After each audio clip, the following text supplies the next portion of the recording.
something important out before people are listening.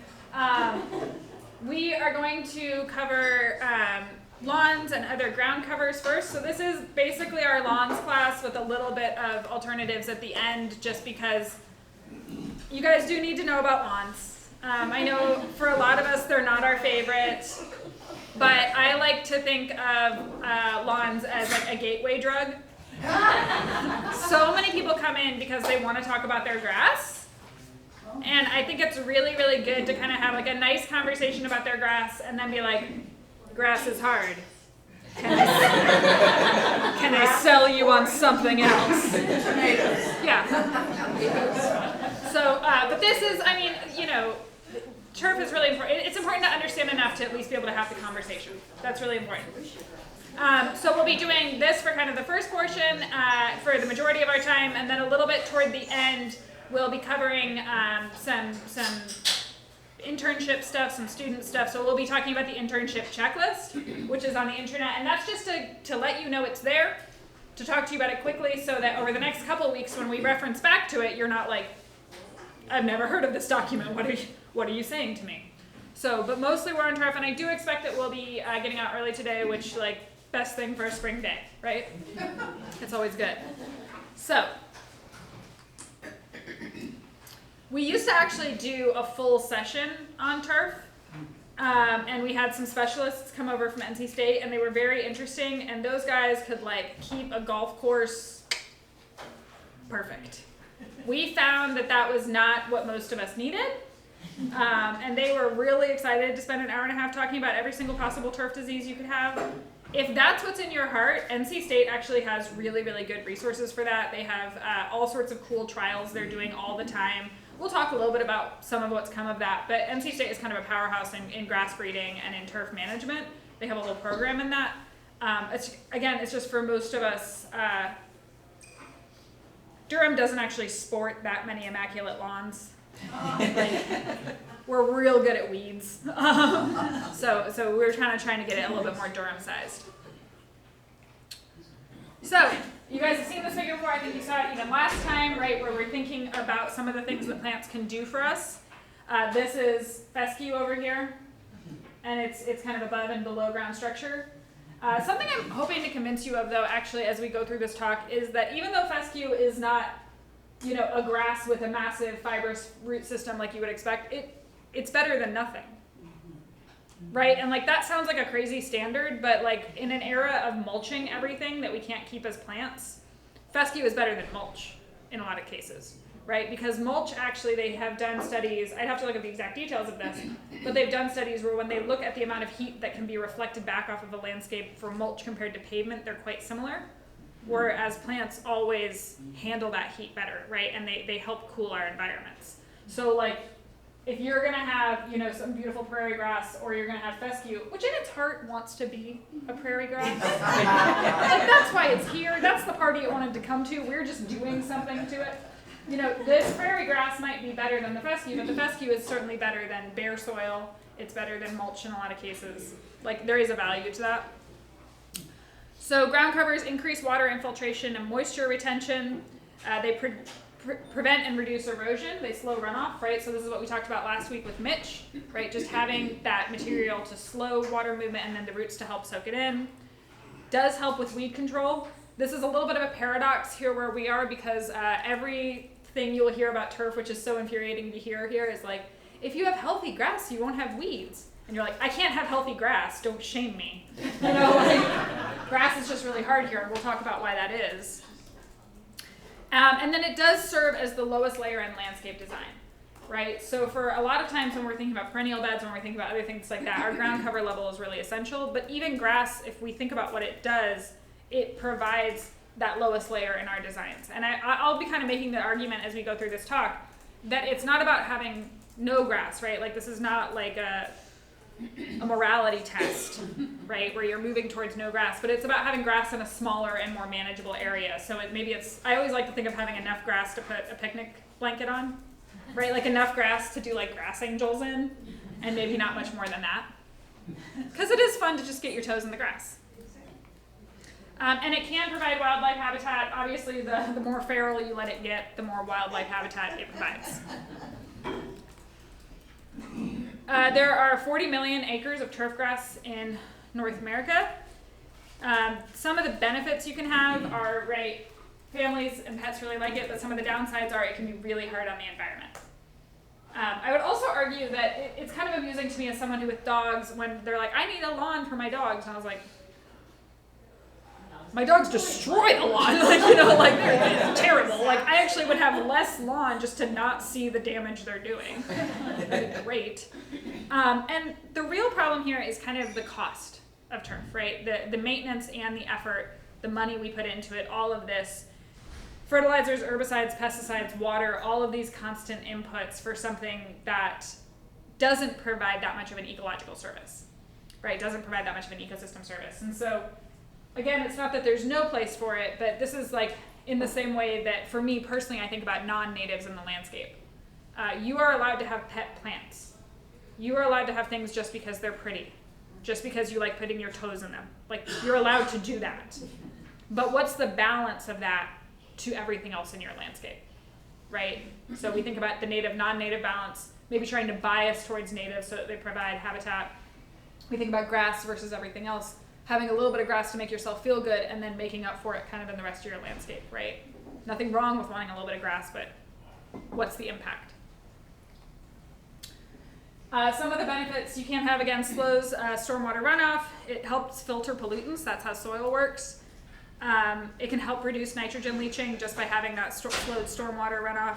Reducing erosion, protecting groundwater, does produce some amount of oxygen. Remember, it's still a plant. Just because we're really kind of mean to it doesn't mean it's not a plant, and it can't do good plant things. But the mismanagement is where, you know, the devil's really in the details. So we think about grass clippings and gutters. It can be washed into storm drains, taking excess nitrogen and organic matter to streams. We have overuse of fertilizers and pesticides. Again, wastes money, gets into waterways, and over-irrigation. This is a huge problem, and one of the things that is really, really hard about lawns is that the over-irrigation not only wastes money, but it can wash away fertilizers, pesticides. Too much irrigation is going to create a humid environment that's going to lead to more disease on the grass.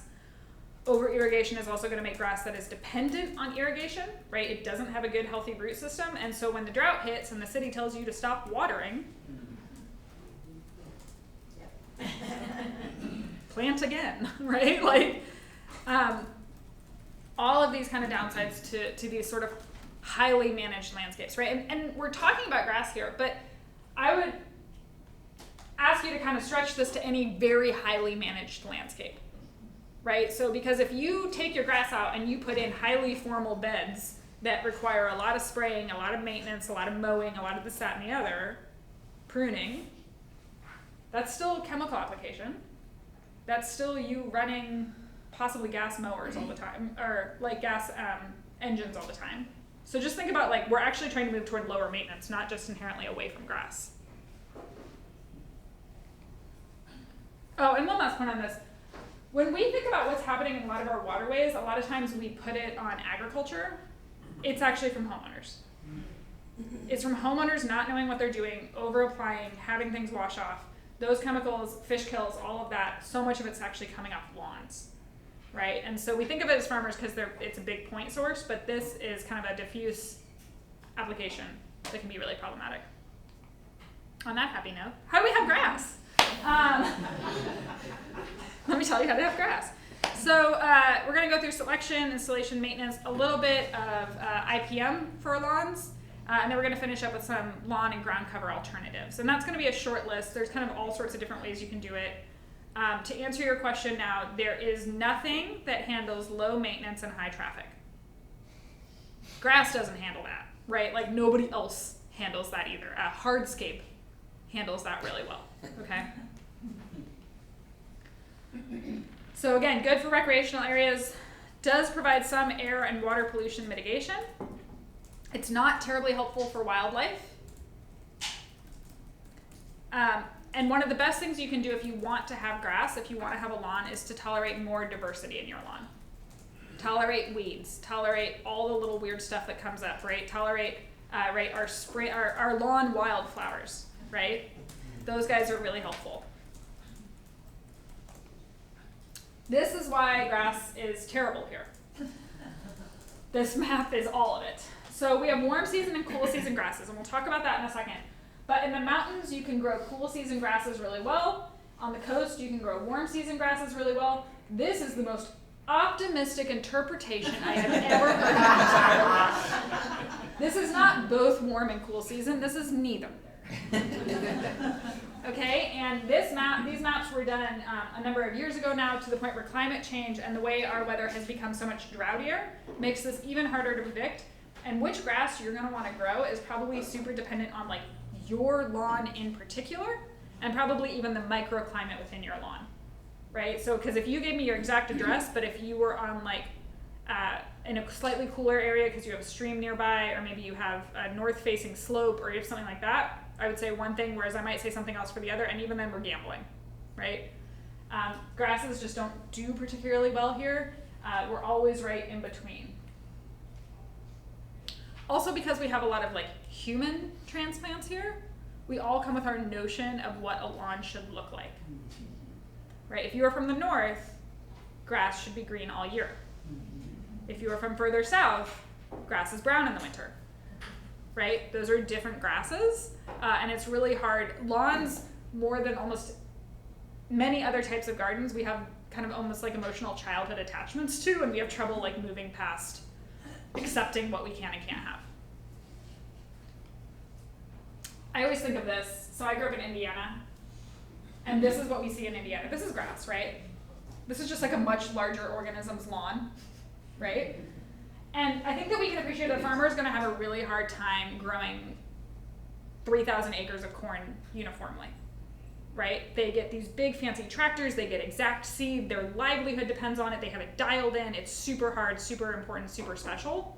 This is what we're all trying to do in our front yard, just on a much smaller scale, right? Grass is about growing thousands and thousands of plants all the same. And like we all struggle with our one tomato plant. So like cut yourself some slack.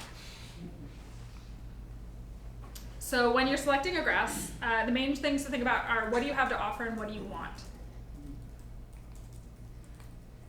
What do you have to offer? Sunlight, microclimate. How much maintenance can you actually put into it, or do you care to put into it? And what's your budget, right? Budget and maintenance are going to be tied together, right? Sometimes if you have a big budget but you don't have a lot of tolerance for maintenance, that's where you get a company to do it. If you have a lot of time for maintenance and not a lot of budget, this is your new hobby, right? And that's fine. Sunlight, this is something we can think about broadly with plants, and it's especially relevant for grass, is that here where it gets so hot and so sunny for so much of the year, there are plants that we think of as full sun plants that would actually be much happier with a little bit of afternoon shade to just not die in the heat of the sun. Yeah, same as us. And so for fescue, for example, I think of fescue as a full sun plant, right? But it's a cool season grass. And in the summer, it's gonna struggle. So I would actually try fescue in a lawn that is maybe sunny in the morning and shady in the afternoon. Maybe I can make that work, right? Because it gets that cool in the afternoon. Whereas I might only stick to warm season grasses like zoysia and Bermuda if I think I've got sun all day, or if I think I've got sun in the afternoon, right? Because that afternoon sun is going to bake things. What level of traffic are you going to have on grass? This is kind of the paradox of grass in a lot of ways, is we want it to be able to tolerate a lot of traffic, but the more traffic you have on it, the harder it is on those plants, right? These are still living things.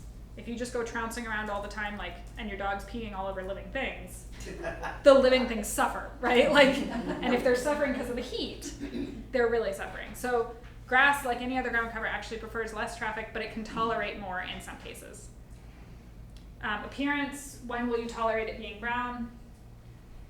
Further north, fescue is green all year. Here, fescue is brown in the summer, right? You're replanting basically every year. Whereas your warm season grasses, they're going to be brown in the winter. Color, texture, all of these things kind of matter. So some of the warm season grasses we're thinking about, there's kind of two major groups. Those that grow through stolons, right? Remember, these are the stems that grow and creep above the ground, versus those that grow through stolons and rhizomes, which are those ones that are just below the ground, more like lateral roots. We don't grow that much of either of these in this area. Centipede grass is a little bit more at the coast. It's not quite as common here. But like if you ever do a soil sample and you're looking at the grass codes, you'll notice that there is grass, non-centipede, and centipede. Those are different codes on the soil sample form because they have such different nutrient requirements. So if anyone's ever asking you to fill out a soil sample report with them, or like help them fill out a soil sample report and they say they're doing grass, you just go, it's not centipede, right? And they're like, no. You're like, okay. And you pick the other one. And then for warm season, this is what we see a lot more of, is going to be zoysia and Bermuda. And this is where we get into the texture consideration. Zoysia is much finer, Bermuda is much coarser. Both of these are really difficult, Bermuda especially, to keep out of beds, right? Like it creeps everywhere, it goes everywhere. It's kind of a monster that way. If I was planting a lawn now, I would probably think about zoysia. It does want full sun, but it's a nice texture. It's a nice, like, my Midwestern heart can tolerate it because the color it goes in the winter is at least a nice golden brown. Is it a little bit less aggressive than Bermuda? Mm-hmm. Okay. Yeah. And then the cool season grasses, we have ones that spread by rhizomes, so again, they're spreading, and those that bunch. And this is the real frustration of cool season grasses, is that most of them are bunch grasses, so they do not spread. So for everyone cursing Bermuda from getting into their beds, you have 3 people staring at their patchy fescue being like, fill in! And it's like, no, I never will. So you have Kentucky bluegrass, you have tall fescue and fine fescue. Again, tall fescue is a pasture grass, right? This is meant to be this high, right? That's how that plant wants to grow. And so we're just keeping it at a much shorter height, but it's much happier at that taller height. And typically when you're planting these cool season grasses, what you plant is a mixture. So you're gonna go and buy, your seed bag, and we'll talk about that in a second, but it'll be a mixture of a couple different species all together, and that kind of balances it out. Are some of these mixes like cool season and warm season, or that, no? Not really. What you'll see sometimes is that cool season tends to just be cool season. Warm season, it's not necessarily a mix, but some people will overseed with things like rye or that kind of stuff in the winter to get a green crop going. I personally think lawn is so much work that I'm like, why are you trying to extend the work? But you can do that. Yeah. Is there an ecological, wouldn't it be technically a little bit better to have that stuff growing instead of just having grass storm? Yeah, probably. Okay. Just sounds exhausting. I'm just trying to convince myself to. Yeah. I'm so happy to not look at grass when it's not the right season. So when you're selecting grasses, and we'll talk about kind of the different ways you can grow them, but just even selecting varieties, right? Because these are like any other cultivated plant, right? Where we have so many different varieties of all these different things. This is an older list, but they put out one of these lists every year, NC State's Turf Lab does, of the top performing varieties for the area. They're doing trials basically all year. They have an open day where you can go out and see the trials if that's your thing. And you can kind of see how everything performs. And it's really cool because you'll see, this is tiny, you don't need to worry about the details, but they'll give you just a list of everything and how that they would recommend. And so what I would really say is, especially when we're thinking about fescue where you're buying seed, I tend to have kind of just glanced at one of these lists, and when I'm buying fescue, you can flip over the bag, and just the way fertilizer has to have its NPK listed, grass seed has to have its varieties and its mix listed. And you can see exactly what those mixes are, and I'm just trying to find 1 or 2 of these in the mix. A lot of times you'll see grasses that have things that are names like Wolfpack. Guess where that came from, right? That was a variety developed for our region. We just know they perform really, really well. So it's kind of like, it can be interesting, and I'll include a couple of these lists in our follow-up email, but it can be just kind of interesting to look through these, because what can happen quite easily is, because we know of these cool season grasses being really better acclimated to further north, if you go and just buy whatever contractor bag of grass seed, you're probably going to get something for the Midwest. Like, it wasn't happy here, already it was really not happy here when it was supposed to be for the Midwest. Whereas if you get some of these more southern varieties, that can really help.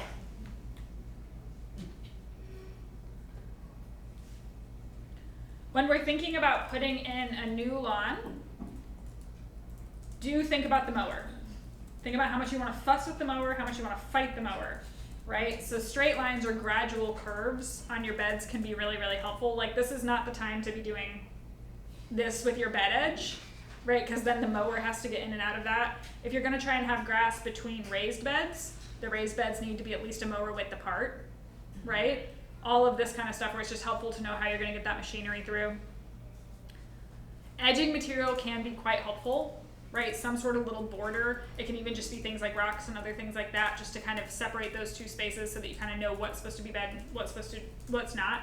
Getting an edger, some people like how tidy that is. Instead of grass, let me pitch you on some ideas instead of grass. Hardscape for high traffic areas. That can be a lot easier to maintain and keep up. Ground covers or placing mulch under trees. The reason, typically I'm not the biggest fan of big expanses of mulch, but mulch under trees can be really helpful because so many of a tree's fine feeder roots are right in the very top. Like, if we think about a tree, you can envision a tree as a wine glass on a dinner plate, right? Thin, right at the top, that's where those roots are. The dinner plate is the root area. So if we think about that drawing of where fescue's roots are, they're in the dinner plate, right? They're in the exact same little area. And so there has been research showing that mulching under trees and keeping grass out of competition with those trees can help really give them an advantage. And mulch, ground covers, or shrubs in heavy shade. Grass doesn't grow in shade. It just doesn't. And no amount of love is going to make up for sunlight, right? Like, it's not a thing. In regards to the, like, around trees and all of that, I guess me and my partner are constantly fighting because he wants this, and Yeah. I am like, I want flowers up to the tree. Are flowers any better? Because their roots tend to be a bit deeper and won't compete, or? Your partner wants grass? He wants just the mulch. Oh, okay, because I was going to take your side if your partner wanted grass. Okay. Mulch might be a little bit better, but like I would say, if you have deeper rooted things, that might be a little bit better.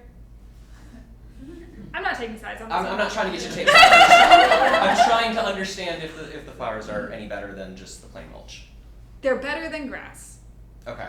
Fair enough. I don't know that they've done studies on it. I know they've done grass versus mulch, right? So some of your planting options, and this really kind of depends on which varieties you're picking. If we think about seed, oftentimes the cool season grasses can just be established from seed. We do that in the fall, right when kind of things are starting to cool off. Grass seed is very expensive now compared to the recent past, and yet it is still the most economical option for installing this. You can get plugs, you can get sod. Sod is work, right? If you imagine what sod is, it's a whole bunch of plants that were just like razored off the ground, and now you have to support them while they kind of regrow their root system. So if you're gonna go the sod route, just know that like you're gonna be babying that for a while to keep it going. If I had to pick between sod and seed for a cool season grass, I would be biased towards seed just because those plants are able to grow in place and don't have to go through that big transport. It's still work, but just anytime you're like, and then you massively disrupt their plant's root system, I'm like, is there another way we can do this? Good soil prep is absolutely essential. That's going to mean a lot of times, you're going to clear the area. You want to clear out all your weeds. You might even want to do a chemical spray, a couple weeks in advance with something like glyphosate that's going to burn it down. Or you could certainly tarp. You could do any number of different things. I like to apply kind of a thin layer of topsoil and a little bit of compost just to get the area really nice. If you are applying seed or sod or even plugs, not plugs as much, but seed and sod, you apply whatever it is, for seed at the rate recommended on the bag. Sod, you put it down, and then you roll it down to make sure you have really good contact. Even seeds, you might want to roll them, and then put a little bit of soil on top even. You're not going to want to use any herbicides until you've mowed at least 3 times. I often put that first mow off as long as I can just to let those plants grow up and get their roots really under them, right? So if I overseed in the fall, I'm pushing that mow back as long as I can possibly tolerate it, just to let those plants grow. And throughout this whole process, remember, you're either trying to grow baby plants from seed or you're trying to transplant massively disrupted plants, so irrigation is going to be crucial. Right? Keeping water on that is going to be crucial. When we're doing installation for cool season grasses, we're typically doing that in the fall. Warm season grasses, we're doing that kind of spring. Right? So you're doing it kind of as that plant season is ramping up. So is it too late now, or are we still good for like, now would be good warm season?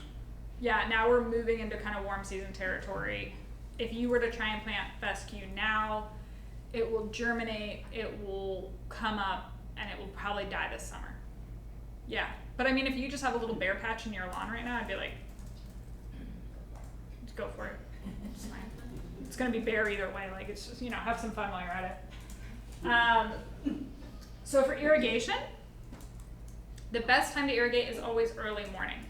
Our goal is to be getting water on those plants so that it has time to sink into the soil, but that when the sun comes up, it kind of dries off the rest, because we don't want that water and that humidity hanging around right on those leaf blades. If I could set a timer for this, I'd be setting a timer for like 4 a.m., right? Really early. You want to water infrequently but deeply. During the installation phase, you might be watering every day, every other day, and then you're kind of stretching that out as far as you can. An inch of water per week.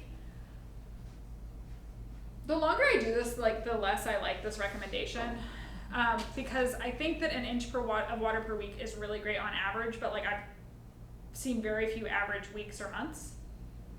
So you also just need to be looking at your plants. Right? And you need to be thinking about what the water's been like, and you need to be paying attention. Like, we all know this as gardeners, right? Like, you do not grow plants by like setting timers and then just doing things whenever the timer clicks, right? We do it by see, we do it kind of, unfortunately, by intuition, but watch the plants. You can see, a lot of these grasses, when they need more water, if you step on them, they don't bounce back, right? Like, they kind of start showing these telltale signs of stress. If you see things start browning out, I would consider watering. Unless it's been raining for the last 3 weeks, and then you probably have root rot, because plants are fun. And the symptoms of overwatering and underwatering are the same. If you have an irrigation system, it's just about playing with it and designing that system to get uniform coverage as best you can. This is also a place, where if you want to have someone, if you're able to have someone install a system and maintain it for you, it can be a lot easier. I have been conscripted into installing or like haphazardly maintaining a couple of these systems in my life, and if I could hire it out, I would. And then this is a really important thing to know for Durham. This is a Durham thing, right, for the city. Durham has a watering schedule. There are times when you are supposed to be watering or not watering. And so if you are watering by hand, which means you have your hand on that hose, you have your hand on that watering bucket, you can water when you want. But if you're using an automated system, so that's a sprinkler on a timer or even just a sprinkler you walked away from, there are rules for that. And so if you have an odd address, like an odd numbered address, you're supposed to be doing that kind of watering on Tuesday, Thursday, and Saturday, before 10 a.m. or after 6 p.m. Thank you. I thought hand watering was literally just with a can. But no, if you're holding the hose too, you're good, right? Like, you just need to be like on site. You know what I mean? Like, they want you on site. Yeah. This is for if you're using city water. If you're using city water. Yeah, that's a great distinction. So this is if you're using city water, right? So like this cistern out here, we collect water from the roof, and this system never goes into city water. So I can run our automated system whenever I want. I still always run it around 5 or 6 a.m. I run slightly later here than I would at home, mostly so that when I walk into work, I can see whether it watered or not, or whether we flooded the street, or whatever might have happened, right? And for each, yeah. Sorry, is that just for sprinkler systems, or if you have like drip in a bed, like you have drip in a raised bed, you want to go on that? Technically, it's this, but They exempt drip. They exempt drip. They exempt drip. Oh, that's so much better than my answer. They exempt drip. Okay. My answer would have been like, I don't think the inspectors are. Yeah, and so even numbered addresses, you guys get Wednesday, Friday, and Sunday. Nobody gets Monday, right? Yeah. And so this is a really helpful thing if you're ever talking with clients too to be aware of is that these automated systems or any system that you set and you walk away from, we do actually have rules on when you're allowed to be using that, and that's to conserve water. Yes? Okay, so that's free grass. What about your plants? What about your vegetable garden Yes. and all that kind of stuff? Still got lots. Yes. They don't care what you're sprinkling. Yeah. Yeah, they just care that you're sprinkling. Yeah.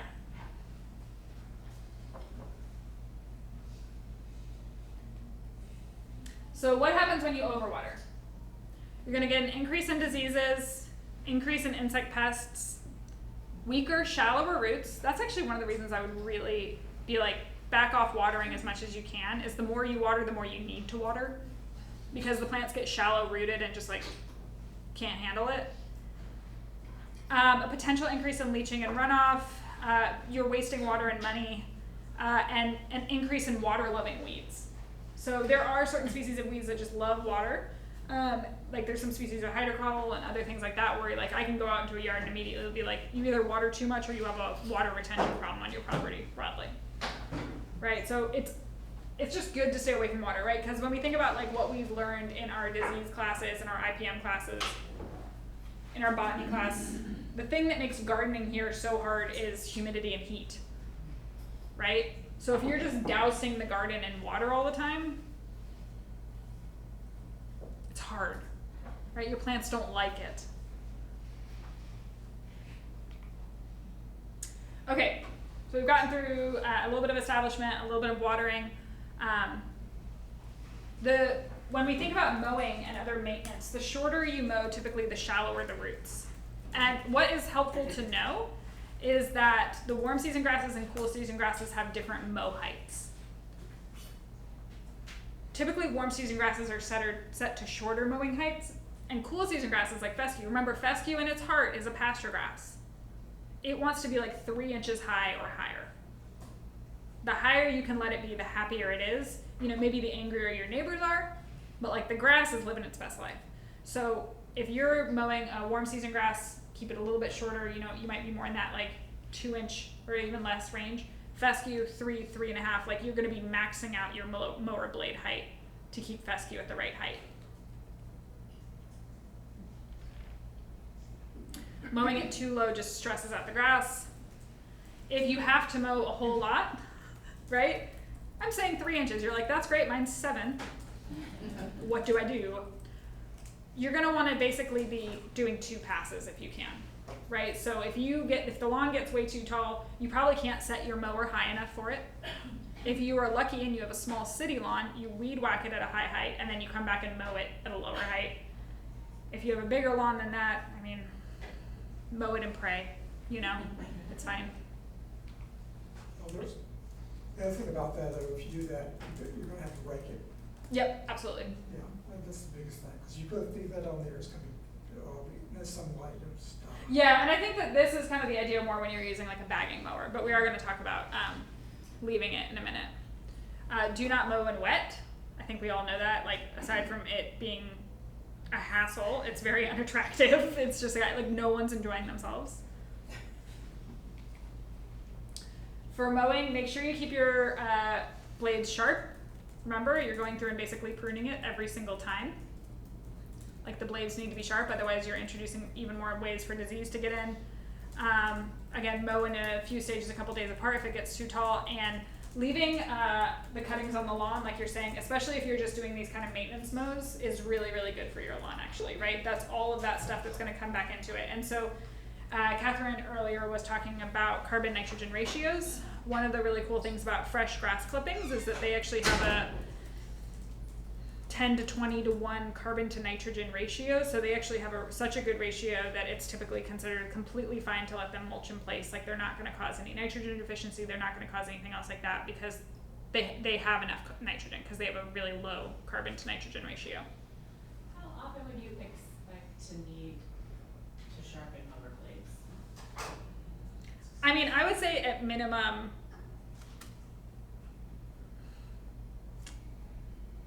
I think a couple times a season would be great. I would definitely mow them. I would definitely sharpen in the beginning of, like once a year at least. Okay. And you take those somewhere, You can, yeah.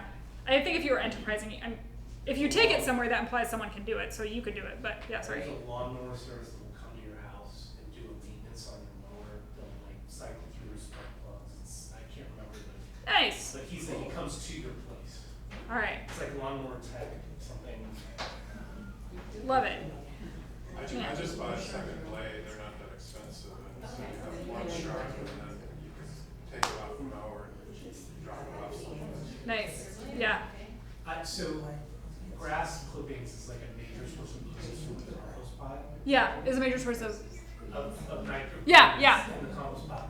If I were like, to leave them versus using them as grains and compost, which direction would you go with? what do you use your compost for?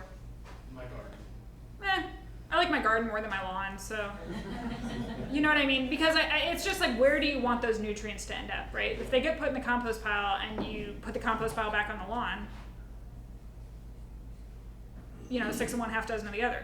Whereas if you put them somewhere else, it's just kind of where you want those nutrients to end up. One thing I do like every year is when my veggie beds are going, when we mow our little patch of lawn, we actually bag all the clippings and I use them as just a fast mulch on my veggie beds, right? Because what I'm thinking is I always want something covering the soil in my veggie beds so those diseases can't bounce up onto the undersides of tomato leaves and everything else like that. And because I know the carbon nitrogen ratio of grass clippings are so good, I can just apply that directly and it's fine. Just raw?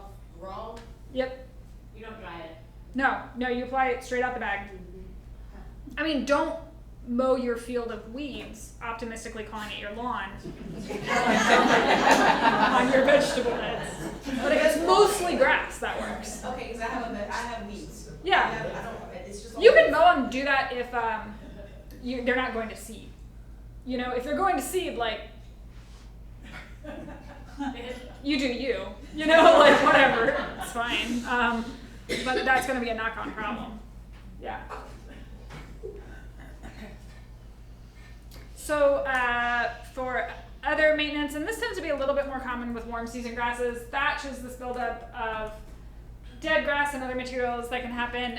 Some amount of thatch is actually quite good because it's almost like a mulch. But if your thatch gets too thick, it can be too water retentive, and that's kind of a problem.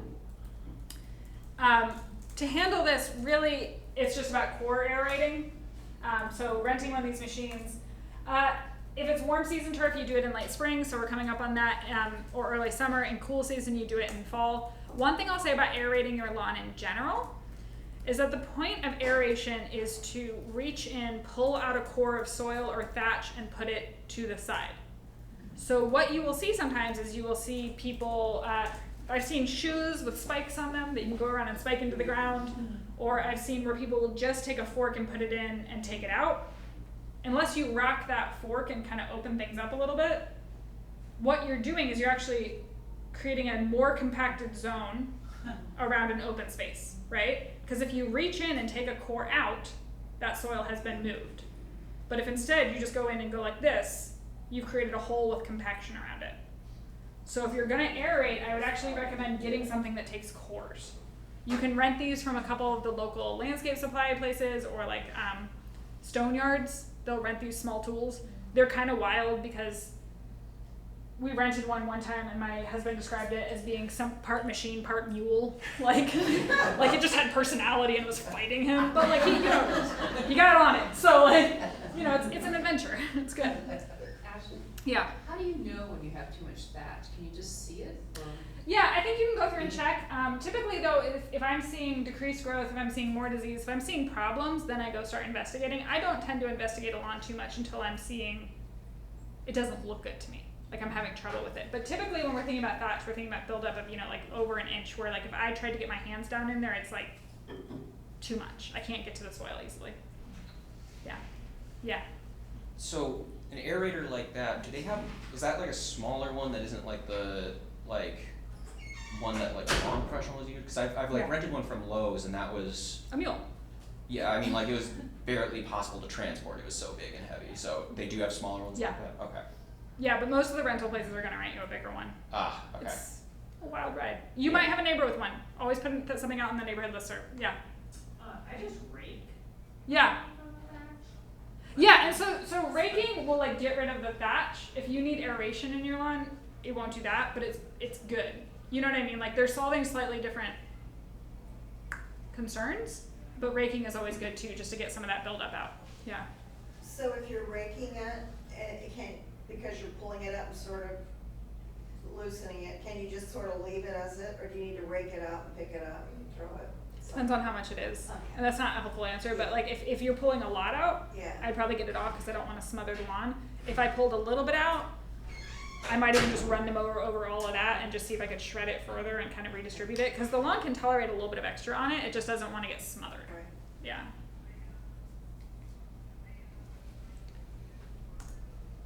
We are extension. This is what we talk about, right? So begin with a soil test.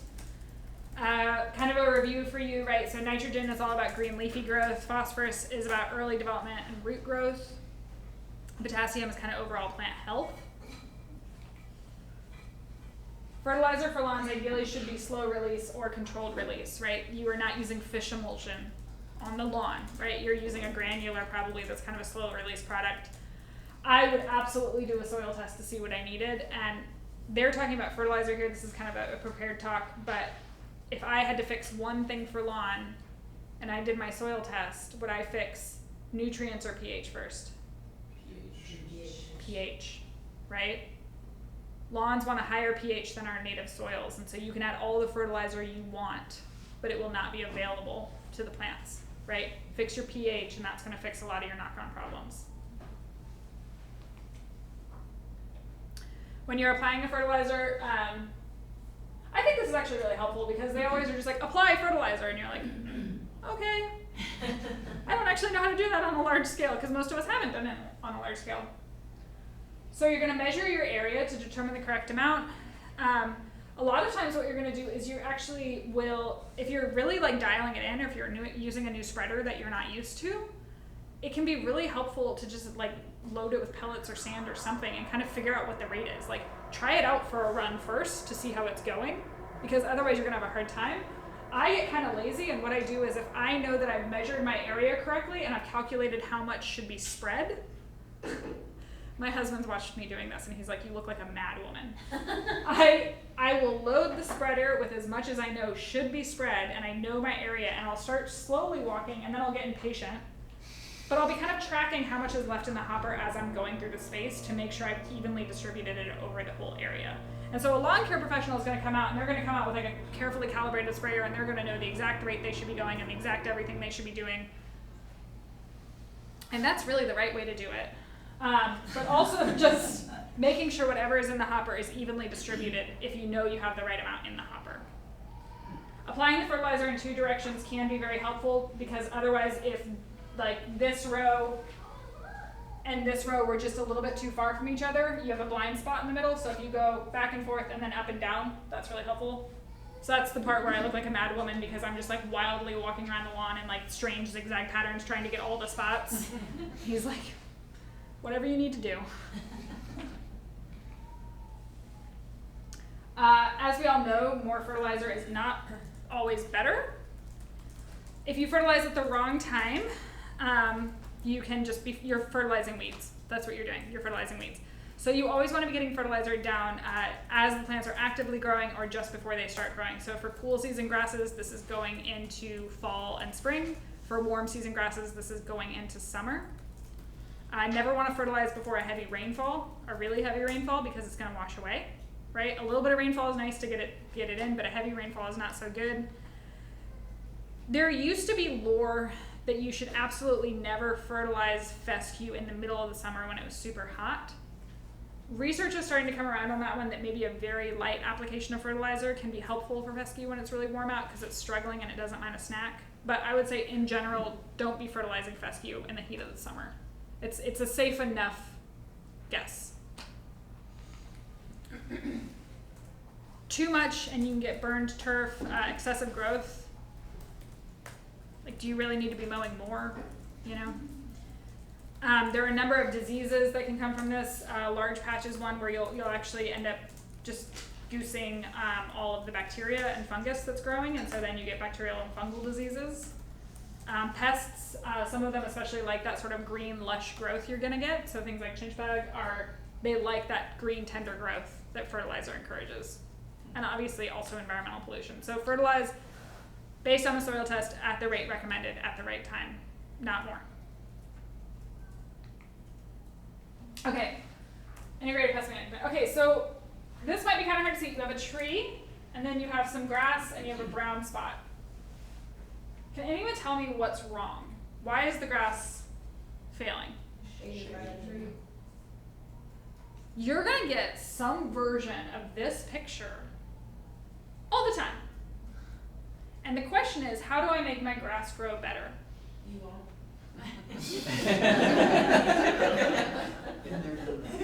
Okay? I'm giving you permission to tell people that. You cannot make grass grow in shade. If people send you a picture of a bunch of moss, and they're like, how do I get grass? Be like, you don't. Embrace them. Is some of that grass? Is like the stuff closer to the tree that's green, is that grass? Probably weeds. Weeds. Yeah. Okay. Or moss. Or, I would assume it's not. Okay. Or grass that was planted optimistically last fall and the tree leafed out. I guess I was wondering Yeah. if like there was something specific about that space. Or I think if it's very just, like, possible. grass is patchy. Yeah, I think it's very possible that this is a walking path too. So you have a hard condition and then you have a lot of foot traffic. And so it just dies out.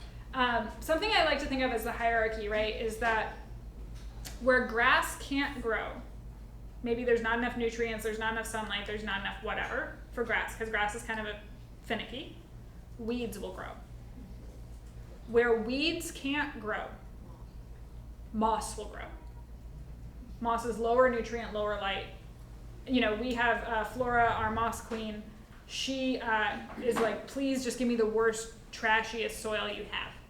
That's what I need for my moss, right? Like you try to give me anything good, anything that has any redeeming value, the moss will not handle it, right? And so if you see moss, you're not getting grass. If you see weeds, you're probably not getting grass, right? Without a lot of money and a lot of time.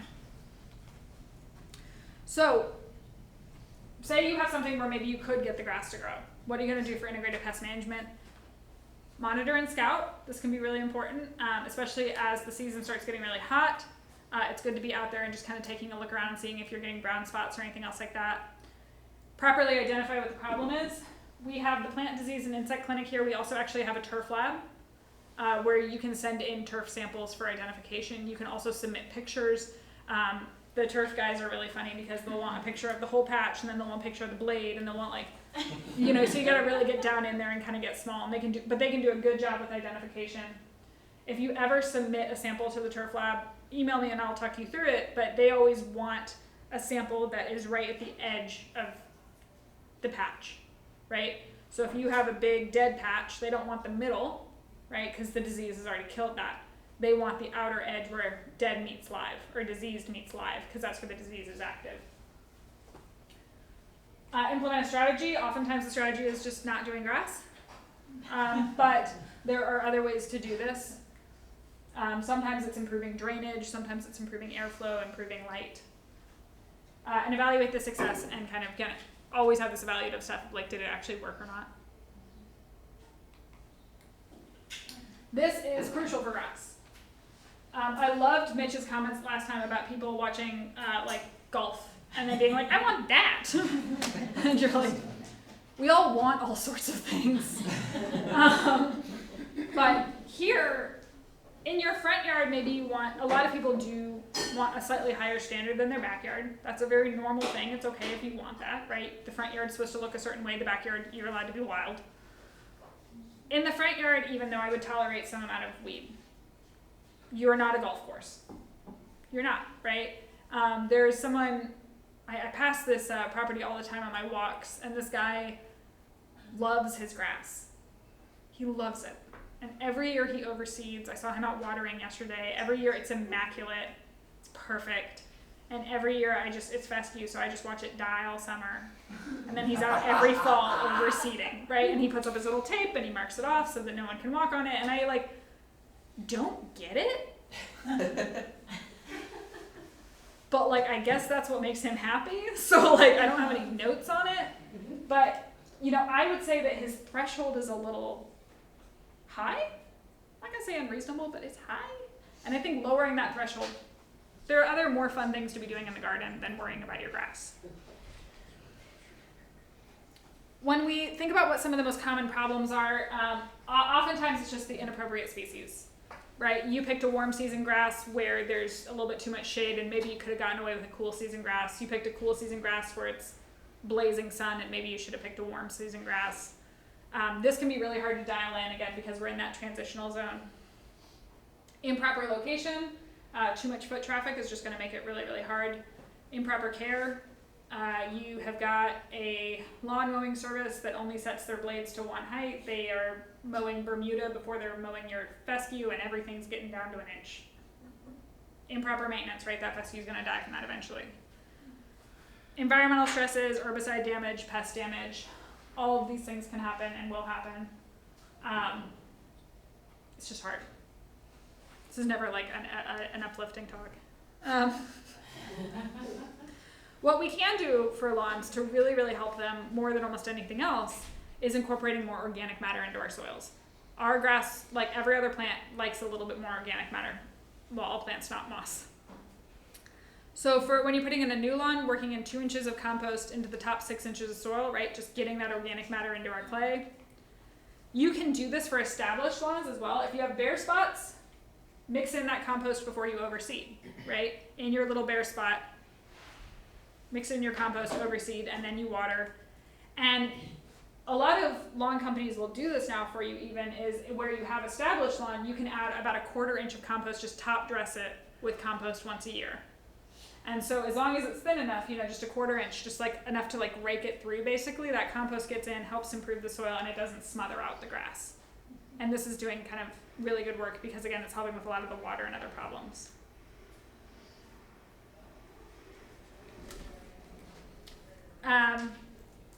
Healthy lawns can help prevent weeds. That's from the Canada presentation. This is me. So it's fine, you guys. The weeds are fine. We all know this. Every time I've actually tried to establish a real lawn, I have a dead spot and I look at all my neighbors' weeds and I'm like, from a distance, those weeds look okay. Wish I had that. That's green. We need to, if we're gonna control weeds, we need to correctly identify what we're talking about. Is it a grass or a broadleaf, annual, biannual, warm season, cool season? Remember, there are chemical controls for broadleaf in grass. We can kill broadleaf weeds in grass. For grass weeds in grass, what do we have? Manual work. A wish and a prayer, manual work, right? The one time where sometimes you can get away with killing a grass in a grass is if you have a warm season grass that is dormant and you have a cool season grass weed. If you do your research and do it just right, you can kill that annual grass weed in that warm season grass because the chemical you're applying is being taken up by the actively growing one and not being taken up by the dormant one. And if you don't do your research and you don't do it just right, you will be highly effective at killing grass, right? So grass in grass is really hard, and I know that's frustrating to people, but that's kind of just what it is. Weeds are always easier to manage when they are young and actively growing. I would also say just like move on. I don't know. Like I'm not trying to like. If you want perfect grass, like I know some of us do. Like my neighbor across the street wants perfect grass, and I love that for her. But she also like has her lawn might be this big, this little space I'm in, right? That's a manageable amount of space to have perfect grass, and it looks beautiful, right? If your lawn is the room, it's harder. It's harder. When do you mow dandelion? I like to leave some dandelions because I know, Yeah. critters like them and there's not a lot growing at that moment. Taproot. But like, mow it when it's yellow before it gets any, Oh yeah. otherwise you're just. Yeah, mowing the fluff balls is not that effective. Yeah. I would mow it when you're seeing the flowers. It'll just encourage more flowers. But because like the dandelion's whole goal in life is to produce flowers and seeds. So if you take off the flowers, it's like challenge accepted. But it's better than waiting too long. Yeah. Again, if you have weeds in your lawn, the plant toolbox is super useful for this. If we look at our find a plant option, there is a category in there for plant type. Within plant type, there is a weed category, right? So you can actually just look through the weed options. A lot of these actually were done by master gardeners in Durham. We took on a whole set of these, and we did these this is one of our pandemic projects. And then you can select additional whole plant traits to narrow down the list, right? So you're going to do plant type, and then you have all these other different ways you can look through these plants to kind of sort through to find what you're looking for. For integrated pest management, herbicides kind of are our last safe option. After we've tried a number of different ways of, does it need better drainage? Does it need less drainage? Does it need better airflow, better shade, whatever else it might need? It's always better to focus on prevention if you're going to go the herbicide route. So pre-emergents are really your best friend for lawns because pre-emergents can prevent both both broadleaf and grass weeds because they are preventing everything from germinating properly. You want to apply them basically before the weeds come out. So it would be hopefully about a month ago or this fall, right? So you're kind of trying to get in front of that either summer annual or winter annual life cycle. The thing to be aware of, and I mentioned this I think in our weed section, was that if you're trying to grow cool season grasses, the best time to overseed them is when the plants germinate really well in the fall. That is when you put down your pre-emergent. So you cannot put down pre-emergent and grass seed at the same time. So what I typically would recommend doing if I was going to do this is I would overseed with fescue seed in the fall, and then I would put a pre-emergent down for my summer annuals. And just accept winter annuals as like part of the deal I've made. If you do want to go with the post-emergent route, you want to be doing this for actively growing weeds. So that's really just taking advantage of what we know about plant photosynthesis and plant growth, and that it's kind of best and most active between 60 and 80 degrees Fahrenheit, right? So when it's 90 degrees out or when it's 50 degrees out, the plants are slower. And so it's better to be kind of in that sweet spot when, like, in general, I would say if it feels good to be outside for you, it feels good to be outside for the plants, and they're kind of more active as well.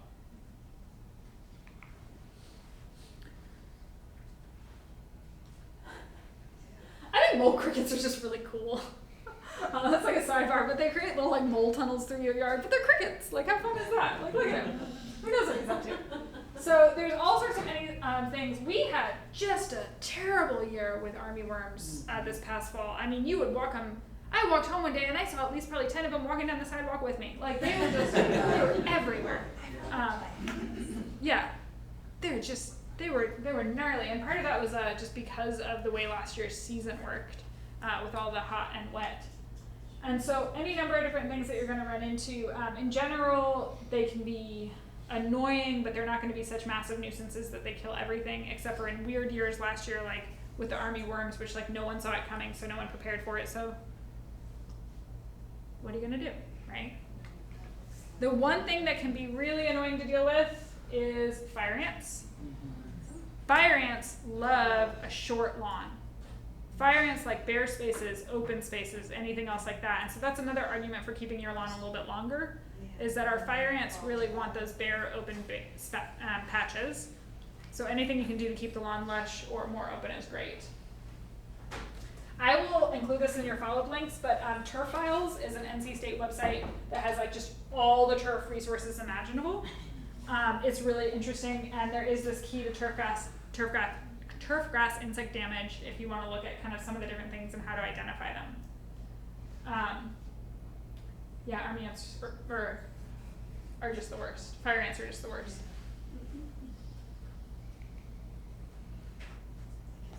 Like all things in plant disease, it's usually fungal if you have something in your grass. Things you'll run into that are kind of cool. The thing I love about grass diseases especially is they are what they sound like. So large patch is a large patch. Brown patch is a brown patch, right? Like Grass diseases are quite easy. Some of the fairy ring though is not actually fairies. Spring dead spot is this build.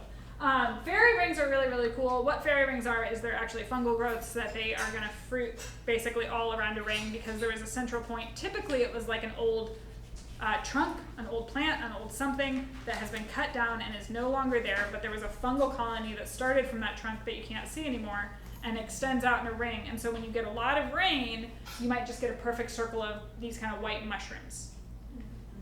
The other thing you might see is you might just see kind of the ring like this without the mushrooms in it, or the ring might even actually be darker green. But if what you see is you see a ring and the grass inside the ring and the grass outside the ring is not affected, that's a fairy ring. And they're just kind of cool, right? And people will lose their mind and like want to do a thing about them, but I'm like, it's fine, it's cool. It's a fairy ring. So some of our review for this, as always, the label is the law. Remember, whatever you're trying to treat, the label is the law. You need to identify what you've got. Spray applications are generally more effective than granulars, except pre-emergent. Pre-emergent's basically always a granular and works really, really well that way. Avoiding spray drift to susceptible plants. For new turf, applying only after your third mowing. And for difficult to manage weeds, you use the minimum recommended rate and you do it multiple times. Right? And so this is going to be some of our hardy perennials or weeds that are more mature and kind of can fight back, right? So a little bit more about turf, and then we're going to switch into some alternatives. These are the major questions you're going to get. What kind of grass do I have? Which is a great question. I don't know. So the major ways to think about this are, ask them first, is it brown in the winter or is it brown in the summer? Or basically, is it brown? Ask them if it's brown in the winter. Brown in the winter, it's likely zoysia or Bermuda. Zoysia has a much finer texture. If it's green all year, it's going to be fescue or a blend. If it's dead in the summer, it's going to be fescue or a blend. We do have a couple of master gardeners who are real turf specialists. So if you get these questions and you don't know how to answer them, you kick them over to the master gardener email and we get them answered. Carl. We know exactly what we're talking about. Carl is a graduate of turf sciences at NC State. So we're like, Carl, what's going on? Carl's like, I got you. Why isn't it growing well? For so many plants, I tend to want to ask a lot of broader questions past the soil test, but with turf, I want to get your soil test first, right? Because it's hard, and if your pH isn't right, we're not going anywhere with this. So have you done a soil test? What's the sun like? And they'll say it's shady. Do you irrigate? No. Okay. That's hard, right? You need a lot of sun at the right time of day. You probably do need to irrigate. And do you know what the site was like before? And this question is getting at, is there compaction? Right? Do you have either a recent build where they scraped the topsoil off and then threw some sod down and like hoped? Or do you have a site that even maybe there was construction 40 years ago, but no one has really done anything with the lawn since and they've just been hoping for 40 years? Right? Hoping for 40 years does not make up for compaction. And so oftentimes we have highly compacted urban soils that need to be broken up, need to be amended with compost, and they need to be limed before we can get grass to grow. Question, how do you know if the soil is compacted? Like, would you have to move the grass and dig into it to know, or? It probably is. You like, know it when you see it. I mean, and the reason I said that is I'd be like, was a house built on the site? Like, is it your home landscape? I'm not asking for me, I'm just asking like in No, general. for anyone, right? Like that, you know what I mean? Like in the sense of like, if a house was built on the landscape, machinery had to come in, materials had to come in, everything had to come in for that house to be built, and they put it all somewhere, and they drove it all over someplace. And so I'm going to assume, because our clay soils are so prone to compaction, because remember from a million years ago, right, when we learned about clay, and we learned about how clay are these tiny sheets that line up perfectly. And once they get lined up perfectly like that and compacted, like just like, you know, if you take a bunch of cards and you spread them out and then they're just sitting on top of each other, unless you've done something to remediate that compaction, unless you've added organic matter, or maybe you've tilled once, or maybe you've done something to fluff that back up, it didn't turn into something it wasn't, you know? So I would assume that because our clay soils are so prone to compaction that unless work has been done to think through how to deal with that, you probably still have compaction. The one place where you can get kind of lucky is that if we have a compacted clay soil, but you have a lot of trees on the lot, or you have a lot of plant matter that's allowed to get overgrown for a long time. So trees are dropping leaves, or plant matter is overgrown for a long time, and I mean decades, right? Then what's happening is all that organic matter is raining down onto that soil, is getting carried through the soil by water and rain, and is helping to fluff that slightly over time. If it's very deeply compacted, it doesn't solve that, but it does mean that there are these urban sites, or even suburban, rural sites, where there's compaction, but they have been allowed to be covered in organic matter for a couple decades, and that's kind of remediated it, and so it might not be as bad as it could be. But in general, I'd say if you had construction on the site within 10 to 20 years, I'd assume you're compacted, if not longer. So what do I do to make it better? Less lawn. Which is a bummer, but true, Think about other things that would be more attractive. So I just got an email over the last couple of weeks. I was emailing back and forth with this woman, where she, north side of the house, so we know that's shady, right? Why can't I get my lawn to grow? I was like, no, question was, how do I get lawn? Send me some pictures. She sends me, like a wall of moss. And I was like, okay, it's worse than I thought. And the conversation we're having is like, well, do you really want grass right up next to your house, or would you be interested in some foundation plantings? Would you be interested in some beds with some evergreens, maybe a couple of other shrubs, something like that, add a little curb appeal, right? There's a way to pitch this that doesn't make it sound like, lady, what are you doing? To make it sound nice and kind of sell the vision. And then, you can go into the plant toolbox and you can pick out a bunch of plants that meet her site requirements and kind of her desires, and say, hey, here's like 5 to 10 plants that could look really good there.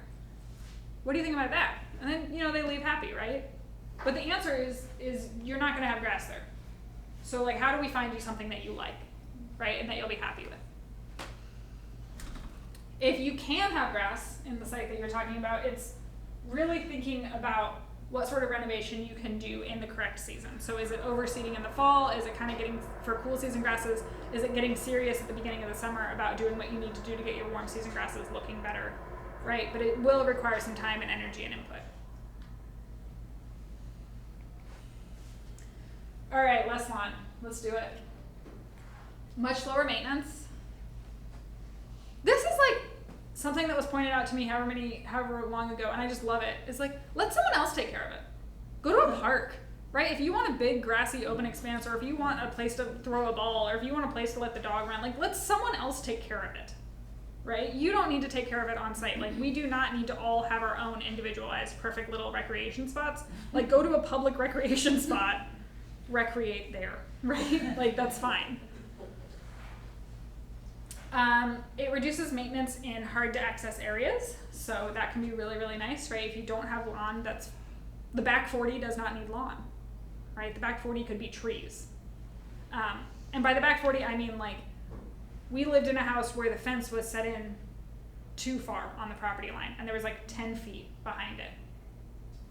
We just let that go feral, because I was I can't go back there, I don't care, it's hard to maintain, whatever, let it do what it's doing, right? It's fine. Adding more native plants is always a good way to go. I would say also just adding things that make you happy is even fine, right? We all need to balance these things. You can add biodiversity and multi-season interest. I love this. There's a little bit of an homage to grass, and then all of this kind of riot over here on either side, right? They're having fun with plants.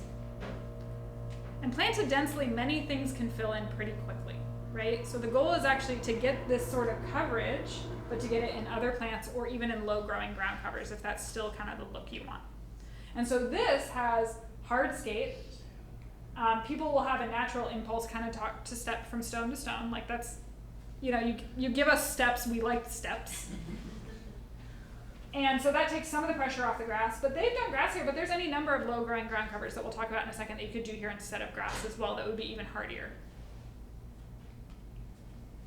So if what you really, really want is a low growing ground cover, right? One of the things the book talks about is white clover. Lucky for us, most of us don't need to go looking for white clover. It found us, right? Just let it go, right? It adds nitrogen to the soil. It is a good food source for bees. It's wonderful. There's a whole line of these like steppables, low growing ground covers you can find often at garden centers that are just meant to fill this niche. There are various different species of thyme. The thyme is always pitched as being a really excellent thing for this because they're like, what'll happen is you'll plant it between your pavers and then every time you graze it with your foot, you'll just smell thyme. And I'm like, sounds lovely. I have not had that happen. But I like the vision. Like, I'll pay for that, sure. You can sell me that story. Number of different sedums, mazes, like a couple of different plants, right? And you can find these in the plant toolbox, but there are all these kind of whole different options. You know, thyme does have a tendency to get tired. It kind of grows out to the edges and then the center of the plant kind of starts getting tired and maybe you need to replant periodically. But like, let's be real, you were mowing your lawn every week and reseeding every whatever season. So having to replant this once or twice a year is, even once a year is downright low maintenance compared to grass. We've got thyme in our front beds Yeah. and our back and oregano, and they're just They go everywhere. prolific. Yeah, if they're happy, I they're can't just kill going them. forever. I was amazed. Love it. Love it. Isn't It mazes, was great. isn't it invasive? Or is that a specific type of mazes? That's a great question because this is a recommendation from Jason Holmes at Duke Gardens. But now that you say this, it might be. Let me check that. Okay. Yeah, Which one? mazes. The Let me check second that. photo, the mazes. Oh, yeah. I was wondering what that was too, mazes. It's a good question. Let me check that. Because he gave that recommendation a couple of years ago too, so it might have changed. I have this very strong urge whenever anyone asks me a question like that to look it up immediately, but I will fight that. I'll get back to you. So there are a number of really excellent native ground covers. Phlox right now is going gangbusters, right? Phlox is wild right now and it's so pretty, so many different colors. When it's not flowering, it's still a very nice low green kind of matte. You know, it fills the space really well. Irises, Michella, Caryxes, mosses. Ask Flora sometime to show you the moss garden over at Duke. She helps maintain it.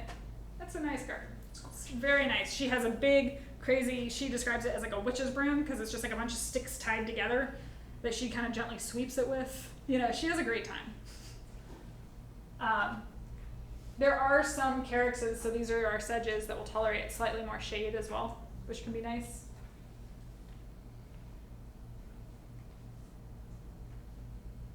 There are a number of non-native ground covers that work well. Some of these fall more into the spiky category, so these are not necessarily walk-on-them ground covers, but they cover very well. One of the ones I do like a lot is this. There's a dwarf mondo grass, but there's also the full-size mondo grass that has these crazy blue berries on it, which I like personally just because blue is actually one of the hardest to find colors in nature. And so anytime you can find blue, I'm always like true blue too, not like purple blue or, you know, something we're like optimistically calling blue, but like the berries are truly blue. And that plant gets probably about this big and has kind of a grassy texture. In the native or non-native category, I always personally like adding larger grasses, right? So maybe you don't have zoysia or fescue or something like that, but there are grasses that are still low, right? There are a couple of varieties of little blue stem that are quite short. There are a couple of varieties of these other things, and so I always kind of just like the joke of it, right? Like, don't worry, it's still grass, but it's some of these native grasses. And not these. Okay, never these. Don't even consider these. I'm sorry if you already have these. Yeah. So, okay, everyone craps on meadow wheat. Yeah. There are two different forms. There's like a bunch form and a more spreading form. Okay, I must have the bunching form because I identified it on an app and I thought it said spicata, but that's presumably the Yeah, big this form, spreadier and this form. has like stayed in perfect mounds on the north side. Yeah. Like it's been there since we moved in and it's fine, so Eh. it must not be. And I would wonder what it actually, yeah, like which species it was, because there's more of a bunching form and more of a spreading form. Like the spreading form, in the demo garden, when we redid the sunny bed, we took out a bunch of lorivy, 3 to 4 years ago now. A couple times, maybe twice a month for the last 3 to 4 years, and during the growing season, I go out into that bed and I walk through the bed and I pull up lorivy.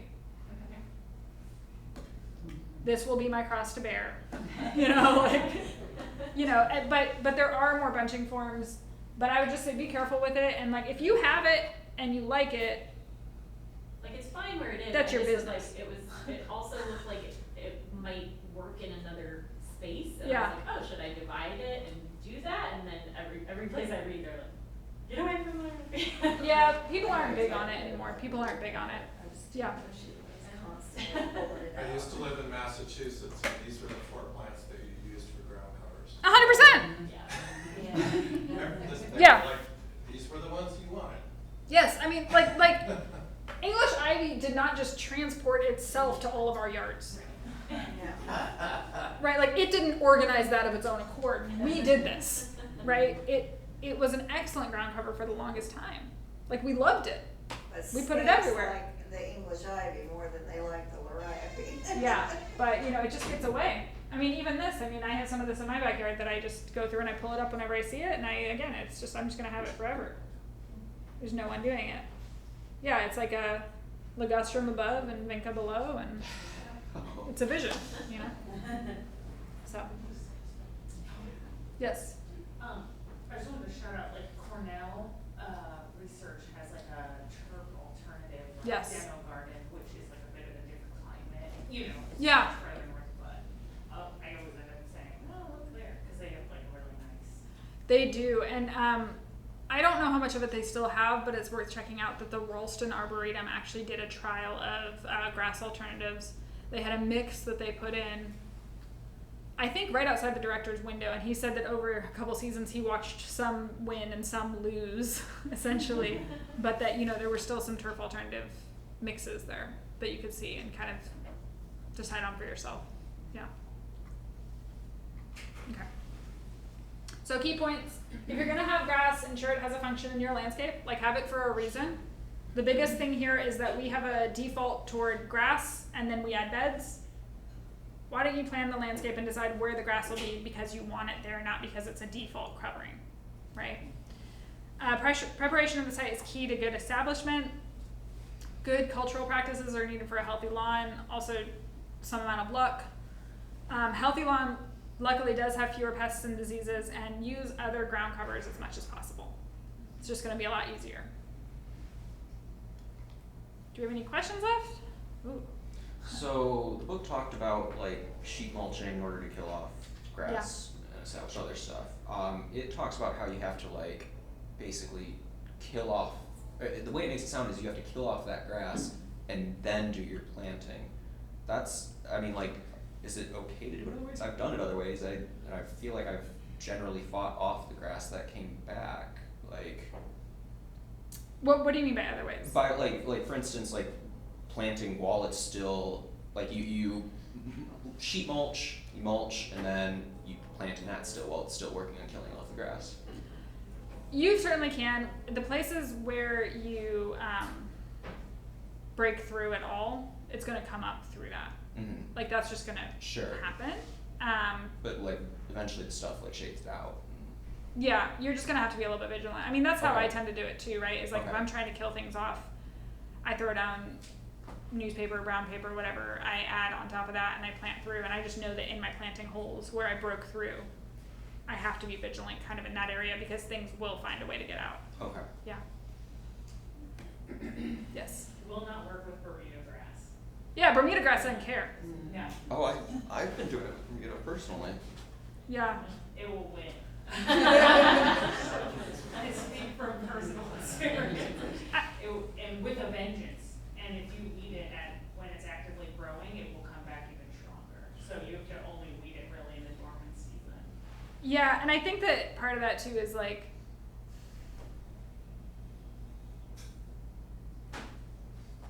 obviously like your results will vary, right? Like we've gotten this, but like Bermuda, if Bermuda has a chance, right? Like Bermuda finds a way. Yeah, like, yeah. So I looked at the mesa. Yeah, I'm looking it up right now just because I can't handle it. And in our plant toolbox, it says considered an invasive weed in some northern states.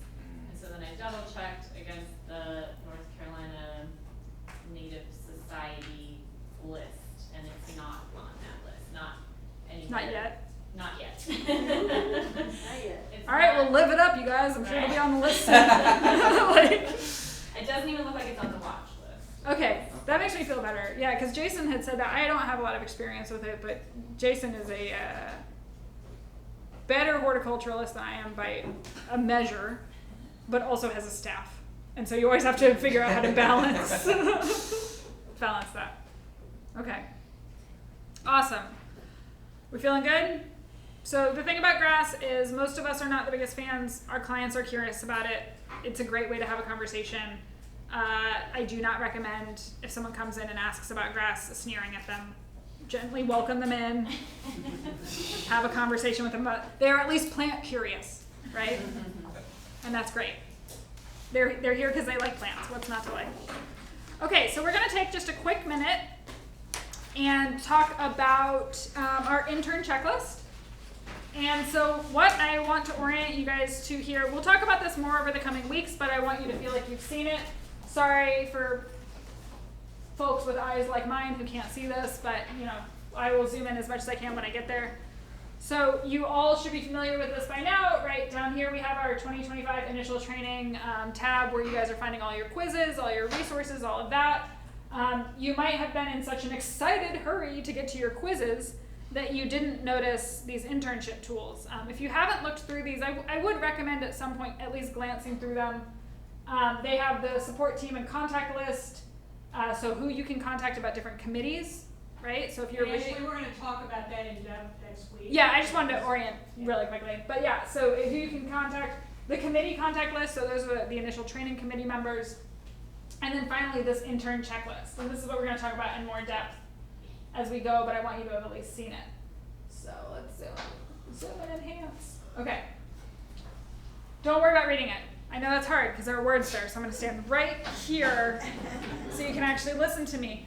But this is an orientation to kind of guide you through this next phase you're going into, right? So right now you are students. You can be volunteering now as students, that's completely fine. But we really consider that when you leave this class that you're entering your internship phase that you'll be in for the rest of the year. That internship phase is really that time that you're exploring committees, you're volunteering, you're really kind of getting into the meat of it, right? I would recommend volunteering a little bit before you're fully into your intern phase just to get your feet wet, but you do you, right? You have a year to get this done. So as you're getting ready for your internship, we ask, right, again, that you're entering your initial training hours, right? Your education hours, you should be entering those into the intranet. That's how we log things. We like you to get in the habit of logging things because that's how we justify this whole shebang. Knowing the certification requirements, right? That's 40 volunteer hours, your education hours that you're getting here, and attending 2 general membership meetings. Defining the goals for your internship. This is really something for you. Those contact lists I just told you about, being kind of aware of those, using those contact lists when you have questions, and then understanding this intern checklist as a guide for your internship. And what I really want to point out to you is that all of these documents together, and especially this internship checklist, are your documents. These are for you, right? So whether you fill this out and check all your little boxes and write notes and take dates and whatever, or whether you read it over once and go, yes, I know I am supposed to do those things, and you do them. However you want to use this is yours. You don't need to turn it into us, but this just kind of help guide you and scaffold you a little bit if you're the kind of person that likes to have it formally written down somewhere. So this is kind of the meat and potatoes of it. The program requirements, and there's some asterisks down here to give more context. You can look at that on your own. Using the intranet to sign up for and complete 40 volunteer hours. right? So what we're really asking here is, did you get 40 volunteer hours logged on the intranet? Got it. Attending at least 2 general membership meetings and logging that on the intranet. You can attend them either in person, live, online, or you can watch recordings. We have 4 general membership meetings and 1 party, May 15th. Put it on the calendar if you have not already. May 15th. It is our annual recognition event. What's going to happen is it's going to be cool, and we're going to all get together, this time at the Shriners Club. Normally we get together at Duke Gardens, but they can't have us this year, so we'll be hanging out at the Shriners Club. And we will have lots of good food, we'll have a potluck, and we will celebrate kind of all of our amazing accomplishments over the last year. And you, all you wonderful people, you will get your names read as phenomenal students who have just completed their class, right? What time is it? Ish. At a time in the evening. Like 6. It's like a Thursday. 5 or 6. It's a Thursday. Yeah. I think, yeah. Is that like just us, or is that like us? And Plus 1. Okay. Or plus however many you need to bring because you have plus little ones. Yeah. Yeah. Like just bring me you want. It's fine. It's a party. Standard party rules. So that'll be a lot of fun. And then using the intranet to enter any additional education hours even beyond this that you accrue. So you should be entering all these hours, but really these points are like, enter your stuff, do your stuff, enter your stuff, right? And then a couple of extra internship requirements that you have. The Master Gardener guidelines, you actually probably were asked to agree to that the first time you signed on to the intranet, which is broadly speaking, be cool, and like don't shill products, and be nice. Like those are broadly our guidelines. Like you can look through them more specifically than that, but none of them are super restrictive. But it's like, don't promote specific products, promote research-based information, be your wonderful self that you already are. We do ask that you complete 1 office training session. I know a lot of you have already done that with Tina. She's really helpful and can kind of show you all these good research resources as well. So even if you're never going to do the office, meeting with Tina is great because she kind of orients you to research, which is great. Participate in at least 1 public event. We will have a whole class where we talk about volunteering, and public events will be kind of a focus of that, so we'll orient you to that.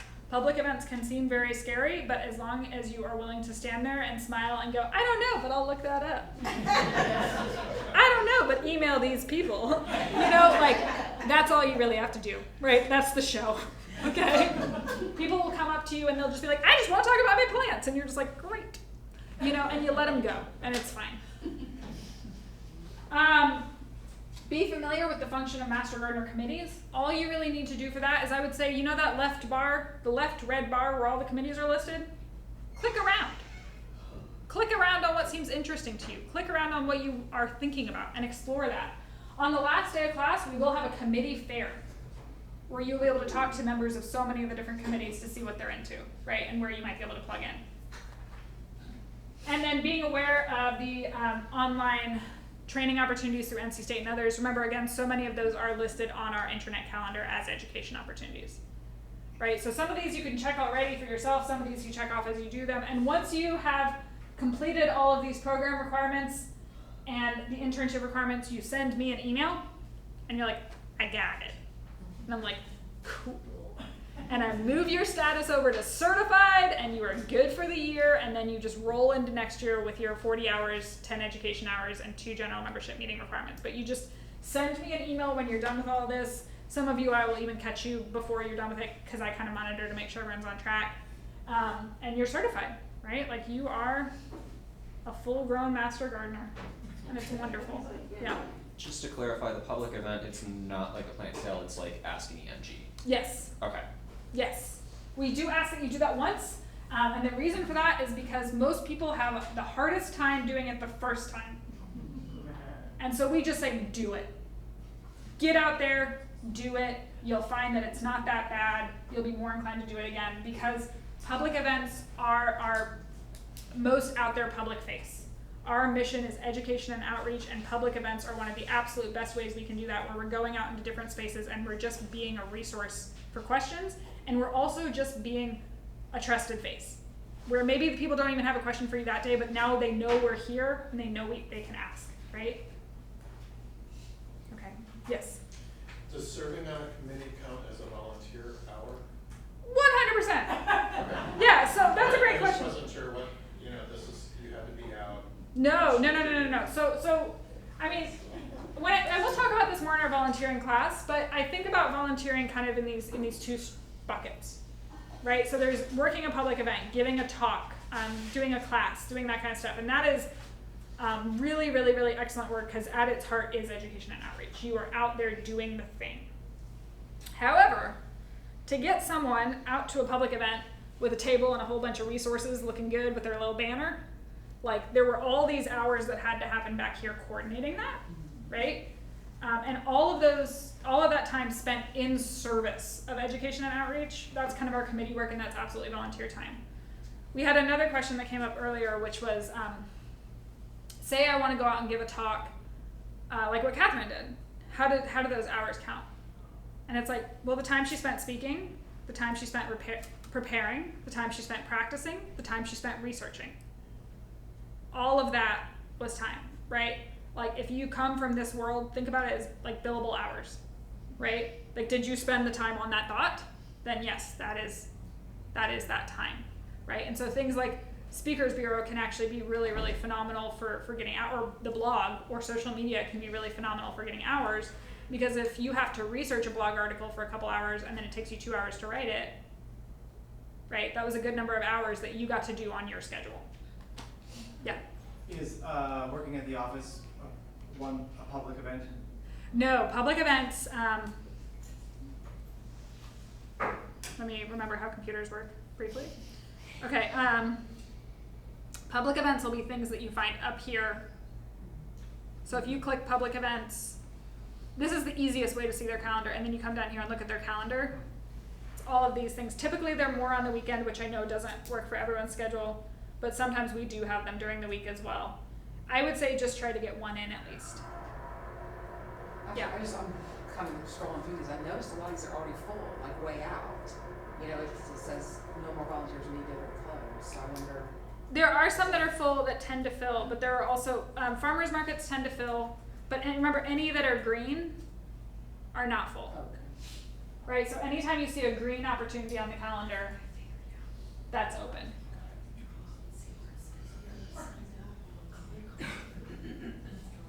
Is there an easy way to search for weekend, because I'm still working full time. So what I would, yeah, for sure, I get it. So the easiest way I would say then is, you can always look at the full calendar and see things, but to see public events, most of them are going to be on the weekend. The public events requirement, I'm going to tell you guys a secret. I don't tell anyone, but it's true. This checklist that we're talking about here, these things have to happen, okay? These things I really want to happen. There's a distinction there, right? So if you're working full time and all the public events are on weekends and that's not going to happen, that's on the really want, not on the have to list, okay? And so I would say you just get to it when you can get to it. Maybe it's not this year, maybe it's in the future. And by the flip, if you've got childcare every day, or if you've got whatever, you have another responsibility every day where you can't get to an office training session because those are weekdays, right? Also, really want it to happen, but like, not gotta.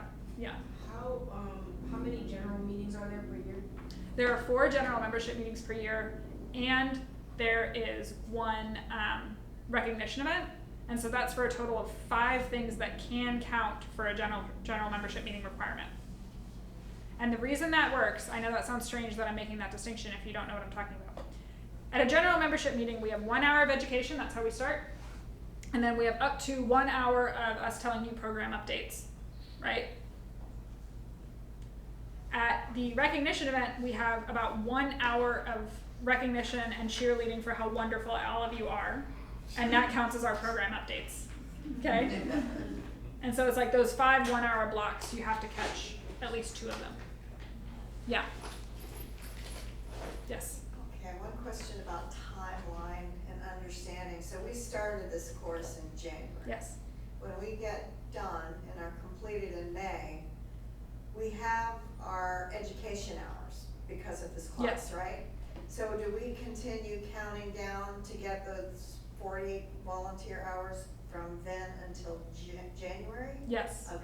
This is a calendar year situation, and so you need to get those 40 volunteer hours this calendar year. Okay.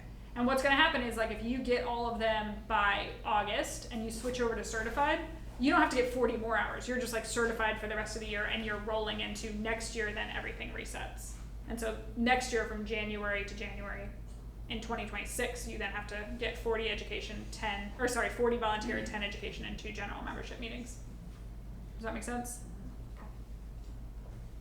So then when do we get the name tags? Yeah, I understand.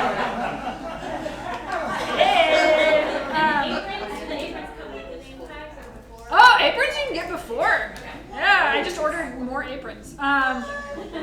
Those are normally like plant sale swag. So you'll get your name tags next year. And I always want to wait until the recognition event. Normally it's in April or May to give people their name tags. But by the time we hit February, our students, then certifieds, are so rabid that I have to give them out ahead of time because they're like, I want to get to that meeting with the tag. Right? I love that energy.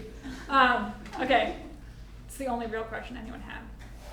All right, how are we doing? Good?